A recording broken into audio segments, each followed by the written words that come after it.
Hello friends, welcome to our channel the time saver. मैं Krishna Singh. Friends, आज का जो टॉपिक है वो है डेवलपमेंट ऑफ मोनोकॉट एम्ब्रियो। पिछली वीडियोज़ में हमने बता दिया था कि डायकोट एम्ब्रियो की डेवलपमेंट कैसे होती है। इस वीडियो में हम लोग मोनोकॉट एम्ब्रियो के बारे में पढ़ेंगे। वीडियो के शुरू होने से पहले मैं आपसे रिक्वेस्ट करना चाहूँगा, अगर आप मेरे चैनल पर नए हैं तो चैनल को सब्सक्राइब कर लीजिए और बेल आइकन को प्रेस कर लीजिए ताकि आपको मेरे फ्यूचर वीडियो की नोटिफिकेशन मिलती रहे। बिना समय गंवाए चलिए शुरू करते हैं। फ्रेंड्स, आपको पता है कि फर्टिलाइजेशन के बाद ये टर्म्स होते हैं, यानी फर्टिलाइजेशन के बाद के टर्म्स को पोस्ट फर्टिलाइजेशन कहते हैं। तो ये पोस्ट फर्टिलाइजेशन का टर्म्स है, तो जो सेल्स होगी वो जाइगोट के फॉर्म में होगा। 2n का सम, इसका मतलब कि एक मेल और एक फीमेल का n नंबर मिलकर ये 2n नंबर में कन्वर्ट हो गया, ये जाइगोट है। सेल्स की संख्या केवल एक है, क्रोमोसोम्स मिलकर 2n में फॉर्मेशन हुआ है। नंबर ऑफ 2 है, यानी कंप्लीट नंबर ऑफ क्रोमोसोम्स में कंटेनिंग है। अच्छा, ये मैंने C और M लिखा है, इसका मतलब ये माइक्रोपाइलर एंड और ये हम लोग का चलाजल एंड। आगे देखते हैं कैसे डिवीज़न करेगा। डिवीज़न के बाद आपको दिख रहा है कि ये 3 सेल्स का फॉर्मेशन किया है। आपको यहाँ पर कन्फ्यूजन को कौन सा सेल्स डिवीज़न कर रहा है, तो ये माइटोटिक डिवीज़न करेगा। माइटोटिक डिवीज़न कर रहा है तो ये कैसे 3 सेल्स का फॉर्मेशन कर लिया। आपको बता दूं कि आमतौर पर हम लोग डायकोट में पढ़े थे कि वो सिर्फ 2 सेल्स में डिवीज़न ट्रांसफर सेक्शन करके डिवाइड कर रहा था। इसमें 3 सेल्स का फॉर्मेशन इसलिए हुआ है क्योंकि ये सेल्स 2 हिस्सों में बढ़ती है और किसी 2 हिस्से में से किसी एक हिस्से जो लार्ज होता है उससे वो डिवीज़न एक बार और करता है। तो टोटल 3 सेल्स सेकेंड डिवीज़न में होता है। 3 सेल्स में फॉर्मेशन हुआ तो इन तीनों के नाम होंगे। एक होता है टर्मिनल सेल्स, एक होता है मिडिल सेल और नीचे वाले बसल सेल्स।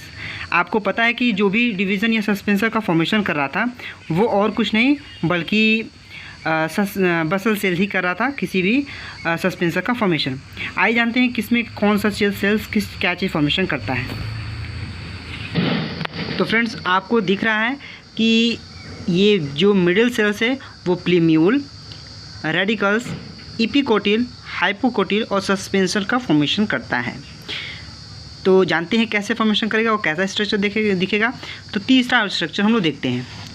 फ्रेंड्स, ये जो बेसल सेल्स था वो ढेर सारे डिवीज़न मल्टीपल या रैपिड माइटोटिक डिवीज़न करके वो लंबे सेल्स का फॉर्मेशन कर रहा था, पर इसमें ये डिवीज़न नहीं करेगा। ये जो सेल्स होगी वो बेसल सेल ही है, पर ये डिवीज़न ना करके वो इनलार्ज हो जाती है, यानी बड़ी सेल हो जाती है। डिवीज़न का मोस्टली जो काम करता है वो मिडिल लेयर करता है या मिडिल सेल्स करता है। वो डिवीज़न करके इनर सेल्स मास सेल्स का फॉर्मेशन कर लेगा। और टर्मिनल सेल्स था जो कि कोटिलिडन का फॉर्मेशन कर रहा था, वो भी इनर सेल्स मास का फॉर्मेशन कर लेता है। आमतौर पर मैं कोटिलिडन कह दे रहा हूँ, लेकिन यहाँ पर हम कुछ दूसरा नाम देंगे। आइए जानेंगे कि कैसा क्या इसका स्पेशल क्या नाम पड़ेगा, कैसा स्ट्रक्चर एक्चुअली दिखेगा कैसे। आइए देखते हैं नेक्स्ट स्ट्रक्चर। तो आपको ये स्ट्रक्चर दिख रहा है कि ये स्ट्रक्चर ऐसे बनेगा, यानी ये जो मिडिल सेल्स है वही डिवीज़न किया है। ये जो हम लोग का जो है टर्मिनल सेल्स है और ये नीचे का बेसल सेल है। तो यहाँ पर बेसल सेल समझ सकते हैं, ये जो मिडिल वाला है और ये आपका टर्मिनल है। ठीक है, तो टर्मिनल सेल्स क्या फॉर्मेशन करता है, कोटिलिडन। अब इसे कोटिलिडन ना करके स्क्यूटिलम कहेंगे। अच्छा, स्क्यूटिलम क्यों कहेंगे, तो जानिए कि ये जो कोटिलिडन होता है वो थिन होता है, पतला होता है या पेपरी होता है। तो जो ग्रास आते हैं मेनली वो क्या होते हैं, उनकी कोटिलिडन बहुत ही पतली होती है, पेपर जैसा होता है, तो उसे पेपरी कोटिलिडन कहते हैं। तो उसको एक्चुअली नाम देते हैं स्क्यूटिलम। और वो जो डायकोट में होता है वो बड़ा होता है और थिक होता है, इसलिए उसको कोटिलिडन कहते हैं। अच्छा, आगे देखते हैं। ये जो नोक और नोट जैसा ये शार्प जो दिख रही है आपको यहाँ पर और यहाँ पर ऊपर वाले हिस्से में कोलिप्टाइल कहते हैं। दरअसल कोलिप्टाइल ना कहकर हम यहाँ पर लिखे थे प्ल्यूम्यूल। यहाँ पर प्ल्यूम्यूल चाहे तो लिख सकते हैं, पर यहाँ पर कुछ कवरिंग होती है। इसके अंदर ये प्ल्यूम्यूल ही है, लेकिन इसकी आउटर सरफेस में थोड़ी सी एक कवर जैसी बनी हुई है, तो इसको प्ल्यूम्यूल ना करके हम कोलिप्टाइल कहते हैं। ठीक है, इसके नीचे वाले को हिस्से को क्या बोलेंगे, इपिकोटाइल। ठीक है, और उसके नीचे के हिस्से को क्या बोलेंगे, हाइपोकोटाइल, जैसा कि आपको दिख रहा है हाइपोकोटाइल।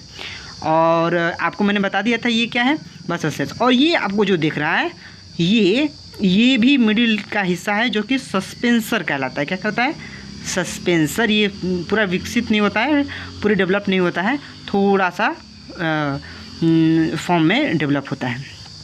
और नीचे का आपको दिख रहा है, यहाँ पर मैं रेडिकल ही बोल सकता था, आपको मैंने यहाँ पर रेडिकल लिखा हुआ है, आप देख सकते हैं मिडिल वाला। रेडिकल ना करके मैं यहाँ पर भी कवरिंग बनी हुई है ऐसे, तो इसको रेडिकल ना करके मैं कोलियर हाइजा कहेंगे। क्या कहेंगे? कोलियर हाइजा। ठीक है। अब ये चौथा था स्ट्रक्चर, अब पाँचवा स्ट्रक्चर हम लोग देखते हैं। तो आपको दिख रहा है ये 5 वाला स्ट्रक्चर, थोड़ा सा मैंने इसको शॉर्ट में और बहुत ही क्लियर बनाया है।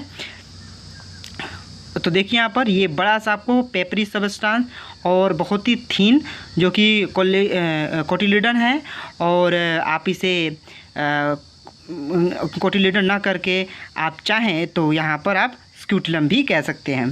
ठीक है। और ये जो कवरिंग है वो कोलेप्टाइल और नीचे वाला कोलियर हाइजा। नेक्स्ट स्ट्रक्चर देखते हैं एक्चुअली कैसा दिखता है। तो फ्रेंड्स ये जो आखिरी स्ट्रक्चर है, आइए देखते हैं। ये जो स्ट्रक्चर आपको दिख रहा है कुछ एनलार्ज होकर उसकी सेल्स ऐसा स्ट्रक्चर बना लेती है, और यहाँ पर बाउंडेशन ऐसे ऐसे बन जाता है।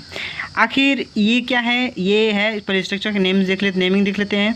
ये स्टार्ची एंडोस्पर्म है, ये एक प्लूरॉन लेयर है।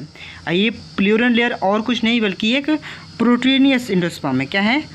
प्रोटीनियस एंडोस्पर्म है। ठीक है।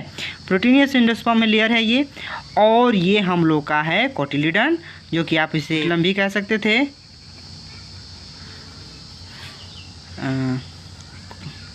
कोटिलीडन। ठीक है, कोटिलीडन कहेंगे। और ये आपको दिख रहा था ये कवरिंग, तो इसे कोलेप्टाइल कह सकते हैं। और ये जो था आपका रेडिकल की जगह पर आप उसे कोलियो हाइजा। ठीक है। तो कोलियो हाइजा कहेंगे, उसे कोलेप्टाइल कहेंगे। तो यहाँ पर समझेंगे कि यहाँ पर एक प्लूरल लेयर बनी हुई है जैसे हम प्रोटीनियस एंडोस्पर्म कह रहे हैं, और एक स्टार्ची एंडोस्पर्म। तो यहाँ पर कोटिलीडन का वर्क क्या हो सकता है? तो आप समझिए, आमतौर पर जो कोटिलीडन का वर्क होता है वो रिजर्व फूड मटेरियल होता है। तो मैं आपको इस जानकारी के लिए बता दूं, मोनोकॉट में ये रिजर्व मटेरियल एक तरीके से निग्लिजिबल होता है, बिल्कुल होता ही नहीं है, थोड़ा मोड़ा होता है। तो इसके पास जितनी मटेरियल्स होती हैं, प्रोटीन्स या जितनी भी चीज़ें ज़रूरत पड़ती है ग्रोथ करने के लिए प्लूम्यूल को यानी कोलेप्टाइल को, वो क्या करेगा? उसको मीडियम ट्रांसपोर्ट करेगा, इसको देगा, ग्रोथ के लिए हेल्प करेगा, एम्ब्रियो को ग्रोथ के लिए हेल्प करेगा। जैसे इसके पास ख़त्म हो जाती है तो स्टार्ची एंडोस्पर्म से लेने का एक मीडियम का काम करने लगता है। तो यहाँ से ये कोटिलीडन लेता है और दे के उसको बाकी रेडिकल हिस्से में यानी कोलेराइजा और प्लूम्यूल यानी कोलेप्टाइल की जगह हिस्सों पर बढ़ने के लिए न्यूट्रिटिव मटेरियल को पहुँचाने का काम करता है। तो आपको समझ में आ गया कि स्टार्ची एंडोस्पर्म या कोटिलीडन वर्क क्या होता है। आई होप आपको ये वीडियो समझ में आया होगा और अच्छा भी लगा होगा। वीडियो अच्छा लगे तो वीडियो को लाइक कीजिए। अगर आप इसे फेसबुक पेज पर देख रहे हैं तो पेज को लाइक कर लीजिए, शेयर कीजिए अपने दोस्तों के साथ ताकि वो भी सीख सकें। कोई सजेशन हो तो कमेंट बॉक्स में जाके कमेंट कीजिए। Thanks for watching.